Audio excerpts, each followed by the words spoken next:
Nenek Masrah harus dirawat di unit gawat darurat Puskesmas Teluk Tiram usai mendapat penganiayaan oleh pria berinisial R di Jalan Tanjung Berkat Gang Silaturahmi Sabtu pagi. Diduga pelaku R merupakan tetangga korban.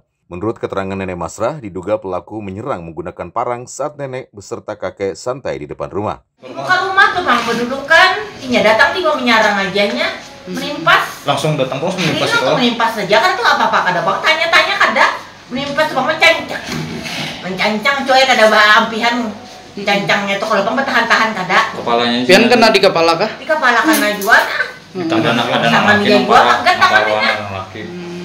Kakiku makinnya parah bana di anunya. Di kepala sini ada koba alih lagi jadi kandang nyental bangku tuh coy. Corona kayak pada keluar.